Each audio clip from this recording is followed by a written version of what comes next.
আসসালামু আলাইকুম, কেমন আছেন সবাই? আশা করি সবাই ভালো আছেন। আমিও আলহামদুলিল্লাহ অনেক ভালো আছি। আজকে দুপুরে রান্নার ভিডিও নিয়ে চলে আসলাম। ফার্স্টেই আমি চিকেন গুলো ভেজে নিচ্ছি আর এখানে গরুর গোস্ত গুলো কষাই নিচ্ছিলাম। পরে মেহমান কল দিয়ে বললো আজকে দুপুরে আসবে, দুপুরে আমাদের বাসায় খাবে।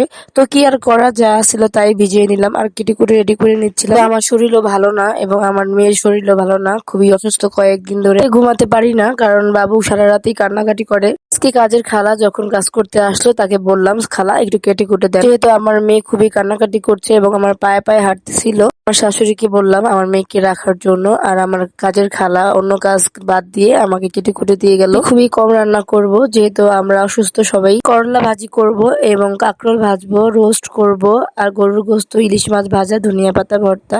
সিম্পল ভাবে রান্না করব স্বাভাবিক। রোস্টটা ভেজে নামিয়ে কাঁকরোল ভেজে নিলাম আর ওই পাশের চুলায় করলা ভাজি করতেছিলাম আর এই চুলায় যে গরুর গোস্ত কষাই নিচ্ছিলাম। তো এখন আমি এই কড়াইতে রোস্ট রান্না করে ফেলবো। তো ফার্স্টে এই কড়াইতে আমি তেল এবং পেঁয়াজ কুচি, গরম মশলা দিয়ে ভালো করে নেড়েচেড়ে বেরেস্তা করে নেব, যাতে পেঁয়াজের ভিতরে গরম মশলার ফ্লেভারটা যায়। তার জন্য আমি পেঁয়াজ কুচির ভিতরেই গরম মশলা অ্যাড করে ভেজে নিব, বেরেস্তা করে।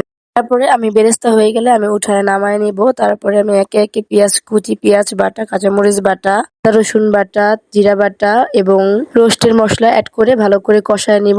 মশলাগুলো যখন ভালোভাবে কষিয়ে এবং তেল উপরে উঠে আসবে তখনই আমি ভাজা চিকেন গুলো অ্যাড করে দিব। ভাজা চিকেন গুলো কিছুক্ষণ কষিয়ে তারপরে আমি গুঁড়া দুধ অ্যাড করে, যেহেতু লিকুইড দুধ নাই তো যার কারণে আমি গুঁড়া দুধ অ্যাড করে এবং পানি অ্যাড করে দিলাম। রোস্টের চিকেনটা এবং ঝোলটা যখন ঘন হয়ে আসবে এবং তেল উপরে উঠে আসবে তখনই বুঝতে হবে চিকেনটা হয়ে গিয়েছে। আমি কোনো রেসিপি শেয়ার করছি না কারণ আমি শর্টকাটে যেভাবে রান্না করতেছি এটা একটু শেয়ার করলাম আর কি। তো এই তো রোস্টটা হয়ে গিয়েছে, এখন পেঁয়াজ বেরেস্তা দিয়ে নামিয়ে নিব। তো এখন আমি পোলাও রান্না করার জন্য কড়াইতে তেল দিয়ে এবং দারচিনি, এলাচ এবং আদা বাটা দিয়ে ভালো করে ভাজা ভাজা করে পোলাও চালটা অ্যাড করে দিব। আজকে আমি রান্না করব 1 কেজি চালের পোলাও। তো এই কড়াইতে আমি ভালো করে ভেজে নিব। তারপরে বড় রাইস কুকারের কড়াইতে পানি পরিমাণ মতো দিয়ে তারপরে আমি পোলাওটা রান্না করে নেব। কুকারের পাতিলটা যেহেতু একটু বড় তার জন্য আমি রাইস কুকারে পরিমাণ মতো পানি অ্যাড করে তারপরে ভাজা চালগুলো অ্যাড করে দিব। তো এই যে এইদিকে আমার গরুর গোস্ত হয়ে গিয়েছে, তো আমি একটু ঝোলটা টেস্ট করে দেখলাম লবণ একটু কম লাগতেছে, তো আমি আর একটু লবণ অ্যাড করে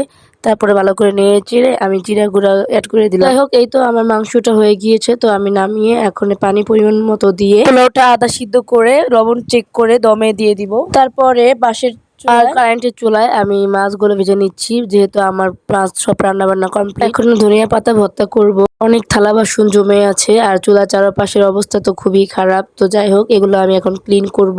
আমি রান্না করতেছিলাম এবং আমার ননদ পাশে বসে জাম্বুরা মাখতেছিল, তো আমাকে একটু দিল, সেটাই একটু দেখাচ্ছিলাম। না কেন ঠান্ডা লাগছে হয়তো এই জন্য খেতে পারি না, কোনো কিছুই ভালো লাগে না। তো আমার মাছগুলো আমি উঠাই নিয়েছি আর এখানে আমি চুলাগুলো ক্লিন করে নিব।